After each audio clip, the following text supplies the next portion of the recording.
Hello everyone, welcome back to our channel Radha Kishan academy and I am अबंधु पे।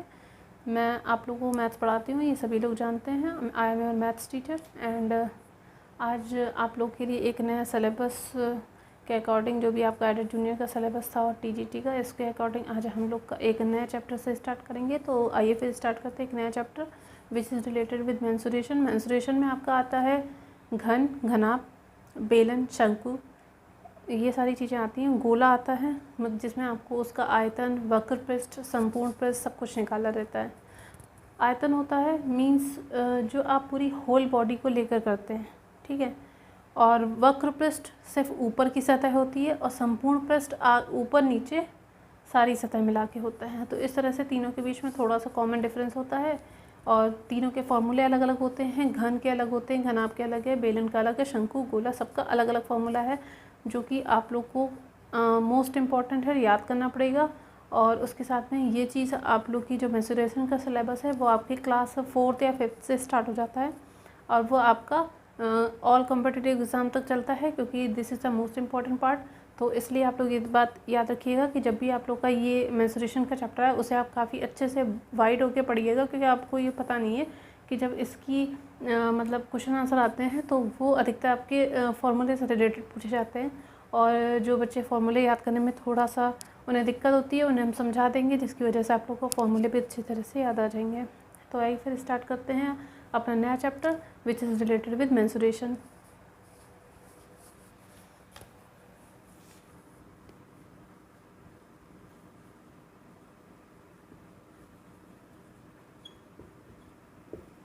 इसको हम लोग क्षेत्रमिति भी कहते हैं, मतलब इसमें हम लोग क्षेत्रफल, आयतन, वक्र पृष्ठ, संपूर्ण पृष्ठ सारी तरह की वैल्यूज़ हम इसमें निकालते हैं। तो फिर इसमें हम लोग स्टार्ट करते हैं डायरेक्टली घन से स्टार्ट कर दे रहे हैं, घन, घनाभ से स्टार्ट करते हैं। क्यूबॉइड, क्यूबॉइड में इसका जो एरिया होता है, मतलब जो फिगर होता है वो थोड़ा सा वैसा होता है, थोड़ा आयत के शेप में होता है। ऐसे ऐसे होगा, फिर एक यहाँ होगा, फिर इससे कनेक्ट होगा, ऐसे ये होता है, ये होता है घनाभ। और जो घन होता है इसको हम लोग क्यूबॉइड बोलते हैं, क्यूबॉइड। इसमें जो लेंथ होती है आपकी वो अलग अलग होती है, लेंथ होती है, ब्रेथ होती है और हाइट होती है। लेकिन जो आपका घन होता है, दोनों को कंपैरिजन लेके चलेंगे, इसलिए आप लोग को याद करने में ज़्यादा दिक्कत नहीं होगी। यहाँ पे लेके चलते हैं घन का। घन को हम लोग इंग्लिश में कहते हैं क्यूब, क्यूब। तो अब देखिए इसके लिए आप आयत का यूज़ कर रहे थे, मीन्स रेक्टेंगल बना रहे थे, लेकिन यहाँ पे आप वर्ग बनाओगे। सॉरी, ये मेरा वर्ग नहीं है, अब हो गया वर्ग।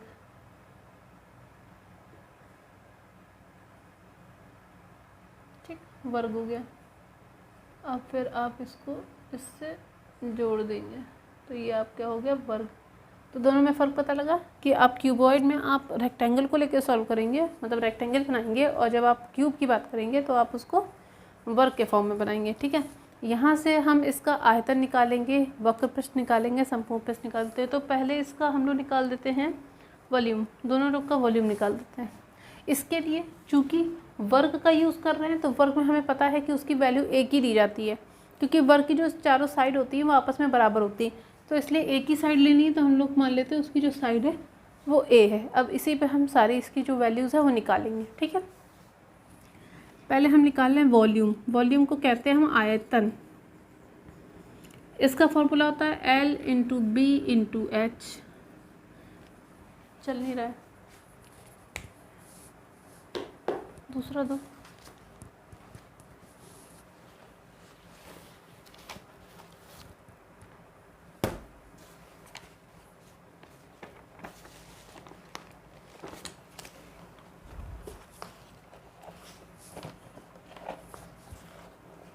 कहाँ रखा हुआ है, मेरी ज़मीन पे, ठीक है। L into b to h, और यहाँ का इसका जो वॉल्यूम होता है वो होता है ए क्यूब।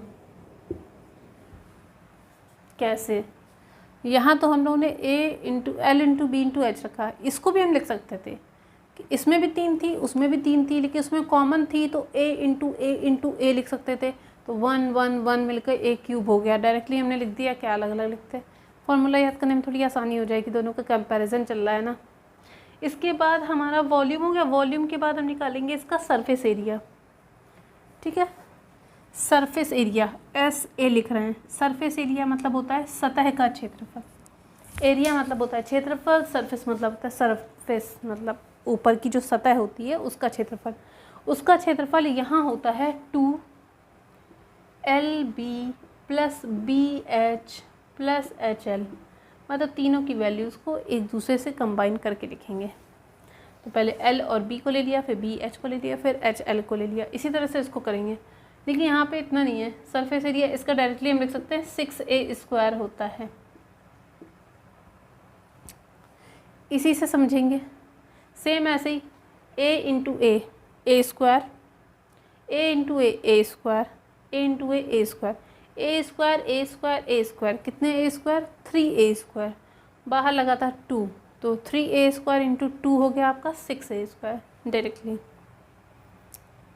जिन लोगों को नहीं समझ में आ रहा है वो मुझे बता दीजिए, वरना मेरे ख्याल से तो आ रहा होगा कि यहाँ पे LB और BH HL था, यहाँ पे वैल्यू आपकी A की थी, घन वाली, तो इसलिए A रखा। A × A A², फिर A², फिर A², कितने A²? 3A²।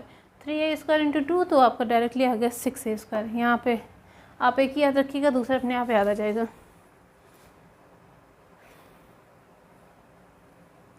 ठीक है। उसके बाद चलते हैं तीसरा, वो है आपका lateral surface area. Lateral surface area मतलब पार्श्व बोला जाता है उसे, पार्श्व सतही क्षेत्र। मतलब ये तो सरफेस एरिया ऊपर का है, वो अंदर का होता है। अब लेटरल सरफेस एरिया LSA लिख सकते हैं इसे, लेटरल सरफेस एरिया। इसका फॉर्मूला होता है 2L + B × H, ठीक। और इसका फॉर्मूला होता है, इसका फॉर्मूला होता है 4A²। करने का तरीका समझ लीजिए, यहाँ पर A है, यहाँ पे भी A, तो A मिलके हो गया 2A, ठीक है। 2A और × 2 कितने A हो गए? सॉरी 2A × 2 4A हो गया, और यहाँ H की वजह से एक और A था, तो ये हो गया 4A²। डायरेक्टली ये बस आप क्या कीजिएगा, LBH की जगह पर AA लिख के करिएगा, वो आपका घन का आ जाएगा। डायरेक्टली याद कीजिए, वो आपको ज़्यादा आसान रहेगा। एक याद करेंगे, दूसरा अपने आप हो जाएगा। लोग कहते ही हैं, एक आपका मुहावरा है, एक पंथ दो काज, तो इसी तरह से आप अगर एक तरफ घन आपका याद कर लेंगे तो आपको घन वाला अपने आप ही याद हो जाएगा, ठीक है। उसके बाद आपका हो गया सरफेस एरिया, हो गया लेटरल सरफेस एरिया, हो गया वॉल्यूम, हो गया, ठीक है। उसके बाद है आपका डायगोनल। डायगोनल कहते हैं उसका विकर्ण, विकर्ण बता दे रहे हैं, डायगोनल D से लिख दे रहे हैं, जिसे हम लोग विकर्ण कहते हैं। विकर्ण मतलब होता है तिरछी दूरी, है ना, विकर्ण वो होता है। अब इसकी वैल्यू होती है, रूट में लिखेंगे L² + B² + H²। इसको इतनी आसानी से इतनी जल्दी इसलिए करवा रहे हैं क्योंकि इसकी उतनी ज़्यादा इम्पोर्टेंस नहीं रहेगी, क्योंकि जब आप मेंसुरेशन जितने ज़्यादा आप ब्रॉड स्तर पर पढ़ते जाएंगे, जो कि आप कॉम्पिटिटिव एग्ज़ाम में जैसे कोन और सिलेंडर इन सब का आता है, कभी कभी कोन और सिलेंडर दोनों का मिसलेनियस आ जाता है, तो इन सारे क्वेश्चंस को सॉल्व करने के लिए आपके TGT में आई थिंक मिसलेनियस आएगा, क्योंकि उसमें जो क्वेश्चन होते हैं वो थोड़े बड़े दिए जाते हैं, ठीक है। तो यहाँ डायगोनल हो गया आपका। तो यहाँ के लिए जब आप डायगोनल लिखेंगे तो इसका डायगोनल हो जाएगा, डायरेक्टली आप इसी पे सॉल्व करिए। A², कितने A²? 3A², √3 बाहर रहेगा, और A² की वजह से A तो बाहर आ जाएगा, तो ये सिर्फ बचेगा √3A बस, या A√3 जो भी लिखना हो लिख लीजिए। ये आपके फॉर्मूले हैं। एक याद रखिए, दूसरा अपने आप याद हो जाएगा। वॉल्यूम है L × B × H, और घन का दे रखा है आपका A³। फिर उसके बाद सरफेस एरिया लिखा है 2LB + BH + HL, इसका लिखा हुआ है 6A²। Lateral surface area means पार्श्व सतही क्षेत्रफल जो दे रखा है वो है 2L + B × H, और इसका लिखा हुआ है 4A²। डायगोनल मीन्स विकर्ण हो गया, विकर्ण आपका दे रखा है रूट में l square plus b square h square, और इसका दे रखा है आपका √3a। इतने ही हैं आपके फॉर्मूले जिस पर आप लोग के क्वेश्चंस आ सकते हैं। अब इससे स्टार्टिंग हम करेंगे इसके फॉर्म मतलब क्वेश्चन आंसर की, कि इसमें हम लोग को किस तरह के क्वेश्चन आंसर पूछे जाते हैं। कुछ ही बताएंगे क्योंकि हम लोग को इसका मेन स्तर पढ़ना बहुत ज़्यादा ज़रूरी है। जो इसका मेन पार्ट जिसमें आपके सिलेंडर और कोन आएंगे वो आपके लिए काफ़ी ज़्यादा इम्पोर्टेंट है। आज वो हो नहीं पाएगा, आज मेरे ख्याल से इसी पे क्वेश्चन आंसर हो पाएंगे क्या, या फिर सिलेंडर एक बता देंगे, सिलेंडर पे क्वेश्चन आंसर। ठीक है, मिटा दें इसे।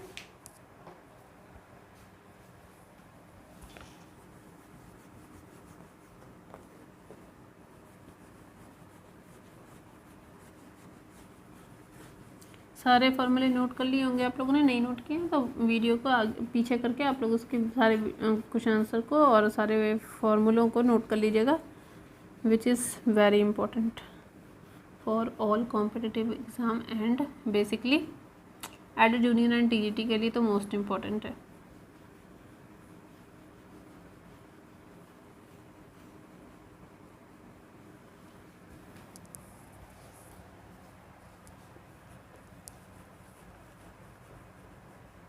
इस पर बताएंगे हम आपको 1 से 2 क्वेश्चन, ज़्यादा भी बता सकते हैं, लेकिन हम लोग का जो मेन टॉपिक स्टार्ट होगा वो है सिलेंडर का।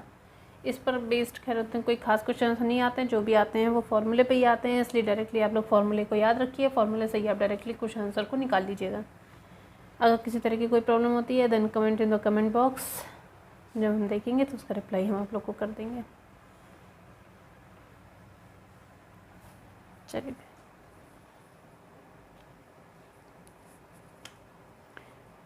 हम लोग का दे रखा है question, if the total surface area of cube, total surface area of a cube is 384 and find its volume.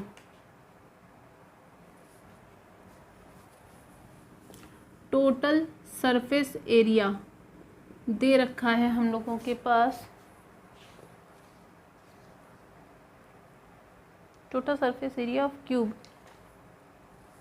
ये आपका दे रखा है 6a square, sorry 384 centimetre square दे रखा है। ठीक है, आपसे पूछा क्या गया है, आपसे ये पूछा गया है कि आपको इसका वॉल्यूम बताना है, वॉल्यूम मतलब आयतन बताना है। इतना याद रखिएगा कि यहाँ पे बात किसकी हो रही है, यहाँ बात हो रही है क्यूब की। ठीक है, तो क्यूब की बात हो रही है, तो according to the formula of total surface area of cube, cube का फॉर्मूला था, टोटल सरफेस एरिया की वैल्यू जो थी वो थी आपकी 6a स्क्वायर। यहाँ मत लिखिए, यहाँ तो ये डायरेक्टली लिख लीजिए 384 है। ठीक है, total surface area of cube था 6a स्क्वायर, यहाँ आ गया 384। ठीक है, ए स्क्वायर की यहाँ से वैल्यू निकाली जाएगी तो हो जाएगा 384/6, कैंसिल करें 6 बन जा 6, 6 6 36 और 2 बचेगा 4, तो ये हो जाएगा ए स्क्वायर बराबर हो गया 64। ठीक है, ए स्क्वायर बराबर हो गया 64। अब यहाँ से ए स्क्वायर को हम लोग लिख देंगे, सॉरी रूट में आ जाएगा 64, और 64 किसका रूट होता है, डायरेक्टली हम लिख दे रहे हैं कि वो 8 सेंटीमीटर आएगा ए की वैल्यू। आई होप यहाँ पे कोई दिक्कत नहीं होगी, क्योंकि मैंने स्क्वायर रूट और क्यूब रूट आप लोग को याद करने के लिए कहे थे, 1 से 20 तक नहीं याद किए हैं तो याद कर लीजिएगा, अगर वीडियो नहीं देखा है तो चेकआउट कर लीजिएगा। और यहाँ से ए की वैल्यू आ जाएगी आपके 8 सेंटीमीटर, लेकिन आपको निकालना क्या है, यहाँ आपको निकालना है इसका वॉल्यूम, वॉल्यूम निकालना है। और वॉल्यूम का फॉर्मूला क्या होता है ए क्यूब, तो ए क्यूब मतलब हो गया 8 को 3 बार लिखा जाएगा, और 8 × 8 × 8 ये आपकी वैल्यू कितनी होती है। क्यूब रूट भी मैंने आप लोग को बता रखा था कि 8 × 8 तो 64 होता है, लेकिन अगर क्यूब रूट की बात होगी तो इसकी वैल्यू आ जाएगी 512। और वॉल्यूम की बात हो रही है तो क्यूब का साइन लगता है, मतलब सेंटीमीटर क्यूब, क्योंकि एक इसके लिए सेंटीमीटर आएगा, एक इसके लिए, एक इसके लिए, 3 सेंटीमीटर हो गए। वरना जो क्षेत्रफल निकाला जाता है, किसी भी तरह का क्षेत्रफल अगर वहाँ पे क्षेत्रफल लिखा है तो वहाँ पे जो उसकी वैल्यू होगी वो स्क्वायर में लिखी जाएगी, मतलब पावर 2 लिखी जाएगी। और अगर सिंपल सा सिंगल लिखा हुआ है, लेंथ ब्रेथ हाइट या कुछ भी, तो उसके लिए आप वैल्यू हमेशा सेंटीमीटर मीटर सिंगल वर्ड लिखेंगे, एरिया के लिए पावर 2 कर देंगे, और वॉल्यूम मतलब आयतन के लिए वैल्यू हमेशा 3 लगती है।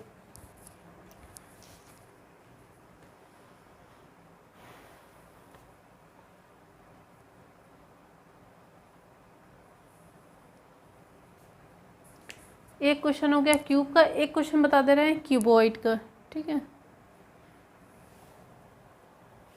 The length, breadth and height of a rectangular solid are in the ratio 5:2. Okay, 5:2 and the total surface area 1216.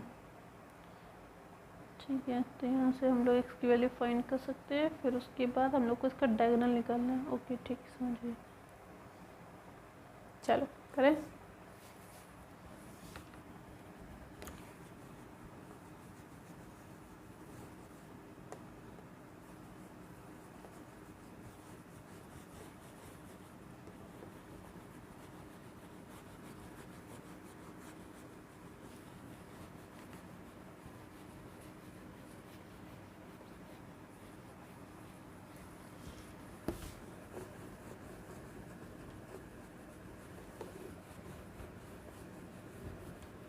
चलिए फिर इसके बाद जो आपका क्वेश्चन दे रखा है वो थोड़ा सा समझने में थोड़ा सा ट्रिकी है, लेकिन आई थिंक उसको समझेंगे तो आपको आ जाएगा।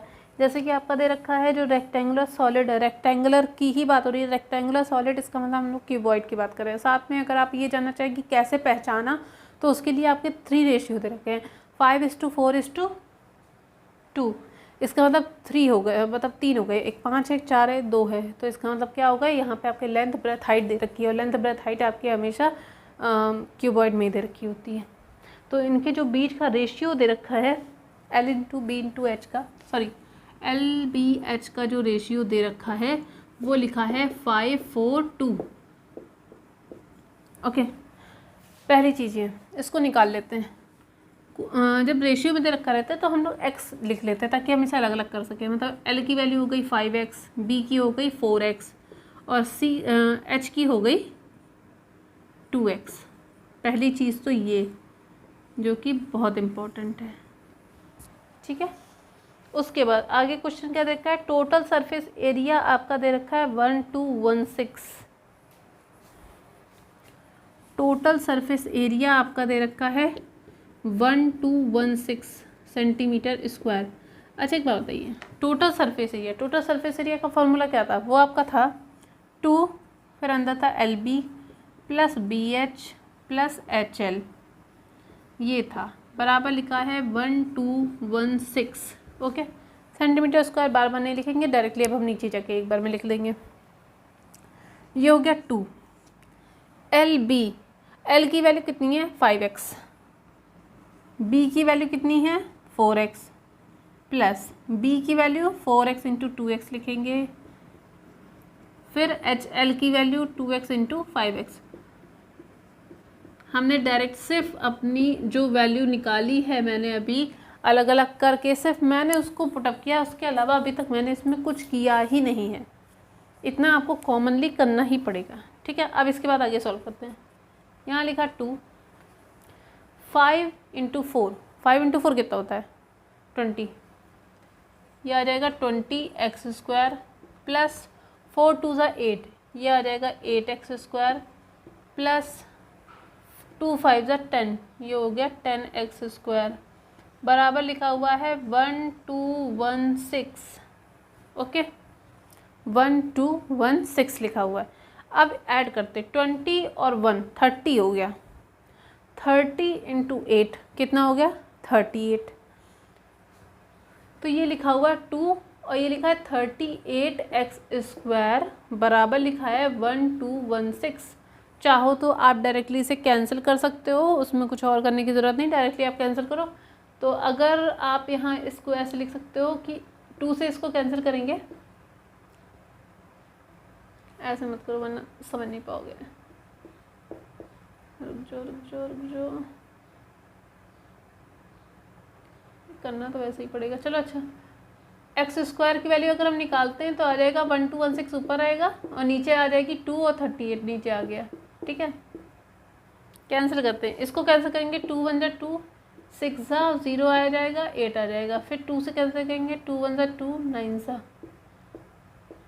304,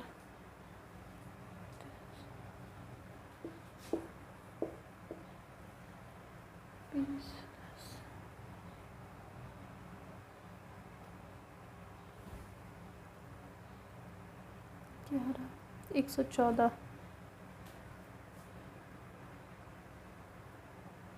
606 आ रहा है ना।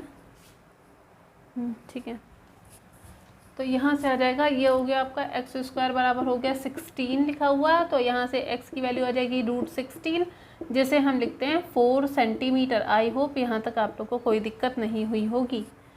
क्योंकि हम लोग ने x कोई वैल्यू नहीं थी, हमने x मान लिया था ताकि हम लोग उसको रेशियो को वो अलग अलग लिख सके। अब हम एक काम करेंगे, रेशियो की हम वैल्यू पुटअप करेंगे। जैसे l की वैल्यू रख लें, b की रख लें और h की रख लें। 5x था तो 5 × 4 हो जाएगा, फिर ये 4 × 4 हो जाएगा और ये आपका हो जाएगा 2 × 4।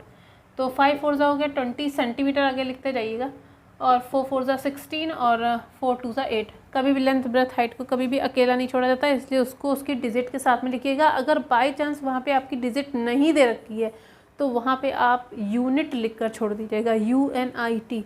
इसका मतलब वहाँ उसका कोई ना कोई अपना एक वजूद है। ठीक है, जैसे कि क्या करते हैं इंसान लोग, क्या करते हैं मतलब हम लोग एज अ ह्यूमन बीइंग, हम लोग अपनी कास्ट लिखते हैं। ठीक है, जैसे मैंने अपना लिखा, मैं अपनी बात करती हूँ, आभा दुबे, दुबे मेरी कास्ट हो गई। उसी तरह से कुछ लोग यादव होते हैं, शुक्ला होते हैं, मिश्रा होते हैं, वो सब अपनी अपनी कास्ट के अकॉर्डिंग लिखते हैं। ठीक है, तो कास्ट के अकॉर्डिंग ही नाम के साथ में उसको एडजस्ट किया जाता है। उसी तरह से जिस तरह से आप नाम को अकेला नहीं छोड़ सकते, उसी तरह से इसके भी अपना एक वजूद होता है। लेंथ ब्रेथ हाइट हो गया, या एरिया हो गया, वॉल्यूम हो गया, तो इन सब का अपना एक वजूद होता है। इसलिए उसको उसकी आप ये मान सकते हो, उसको ऐसा एज अ कास्ट यूज़ कर सकते हैं, एज अ कास्ट उसको लिखा जाता है। ठीक है, इसलिए खैर यहाँ से हम लोग ने लेंथ ब्रेथ और हाइट की वैल्यू निकाल ली है। अब यहाँ से हम लोग को निकालना था, यहाँ पर निकालना क्या था, रुको, हाँ डायगोनल निकालना था, डायगोनल निकालना है। इसका डायगोनल निकालते हैं। ठीक है, इसको मिटा दे रहे हैं इधर से, बस थोड़ा सा ही स्पेस में हो जाएगा, तो इसलिए ज़्यादा नहीं मिटाएंगे हम। आई थिंक इतने स्पेस में हो जाएगा, आई होप सो। नहीं होगा तो फिर पूरा ही मिटा देंगे, अब क्या। ठीक है, चलिए फिर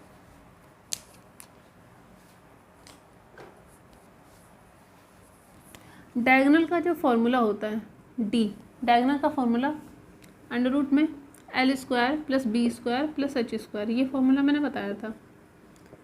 L का स्क्वायर मीन्स आपका हो गया 20 का स्क्वायर प्लस 16 का स्क्वायर प्लस 8 का स्क्वायर। ठीक है, डायगोनल ही निकालना ना। ठीक है, अब देखो, ये हो गया आपका 20 का स्क्वायर 400 होता है, 16 का स्क्वायर 256 और 8 का स्क्वायर होता है 64। ठीक है, स्क्वायर निकालने में आई थिंक दिक्कत नहीं होगी, क्योंकि मैंने स्क्वायर और क्यूब रूट पे अच्छी खासी एक्सरसाइज करवा रखी है। अभी भी नहीं आ रहा है तो इसका मतलब आप लोग की फॉल्ट है। आप लोग उस चीज़ को एक बार नहीं कई बार देखिए, ताकि आप लोग को वो चीज़ समझ में आए कि आप लोग की मिस्टेक हो कहाँ रही है। ऐड करते हैं इसको, 6 4 10, 6 6 12, 1 कैरी होगा, 5 2 7 7, हाँ 7। ठीक है, 720 आया, but 720 is not a proper value, क्योंकि 720 बहुत बड़ी वैल्यू है। हमेशा अगर आप रूट या क्यूब रूट के फॉर्म में, मतलब अंडर रूट में लिख सकते हैं, वो ज़्यादा सही है। बट 720 को अभी हम एक्सपेंड कर सकते हैं, तो इसलिए इसको पहले हम एक्सपेंड कर लेंगे, उसके बाद हम इसकी वैल्यूज़ को पुटअप करेंगे। यहाँ पर हम इसको एक्सपेंड करने की कोशिश कर रहे हैं। ओके, एक मिनट,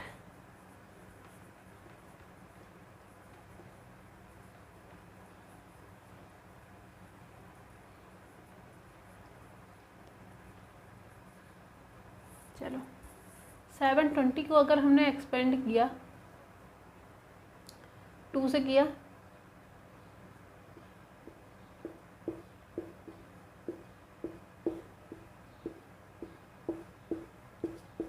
फाइव से करेंगे 9 टाइम्स, नहीं सॉरी 3 से करेंगे, पहले 3 से करेंगे, 3 से करेंगे 5, 5 से करेंगे 1। अब देखो इसका पेयर बनाते हैं क्योंकि अंडर रूट के फॉर्म में लिखा है। चलो यहाँ ही बनाते, नीचे यहीं कर लेते हैं, क्यों भी फालतू में। यहाँ पे करेंगे तो आप लोग को समझ में आएगा कि मैंने आखिर किया क्या था, वरना इधर उधर रहता है तो नहीं समझ में आता है।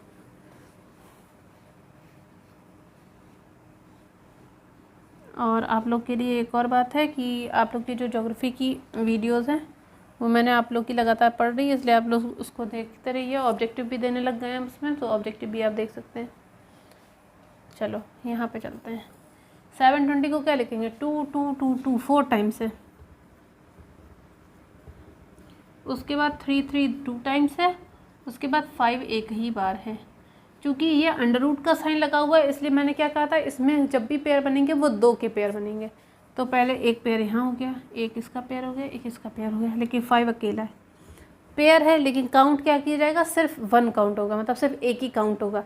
तो इसलिए 2 × 2 एक पेयर आया तो 2 बार आया, फिर इसका एक 2 बार आएगा, फिर इसका 3 आएगा, और ये तो आएगा ही नहीं क्योंकि उसका पेयर ही नहीं बना। तो ये 2 2 ज़ा 4, 4 3 ज़ा 12, 12√5 सेंटीमीटर। ये आपका आ गया आंसर। डायगोनल हमेशा सेंटीमीटर में दे रखा रहता है। 2 2 ज़ा 4, 4 3 ज़ा 12। √5 का कोई भी वैल्यू नहीं होगी क्योंकि √5 कोई वैल्यू के लिए कोई पेयर नहीं है। ठीक है, बस इतना ही रहने दें। इसमें जब क्वेश्चन आंसर करवाएंगे तो इसके लिए अलग से एक मिसलेनियस एक्सरसाइज दे देंगे हम। खैर, तो फिर आज के लिए बस आप इतना ही रखिए। अगर आपको वीडियो अच्छा लगा हो तो उसे लाइक शेयर करना बिल्कुल भी मत भूलिएगा। साथ में जो हमारा चैनल है उसको सब्सक्राइब कर दीजिएगा, बेल आइकन प्रेस कर दीजिएगा ताकि भविष्य में आने वाले सारे नोटिफिकेशन आपको सबसे पहले देखने को मिले। मिलते हैं आपको एक नए वीडियो के साथ, तब तक के लिए बाय बाय, टेक केयर और पढ़ते रहिए। बाय।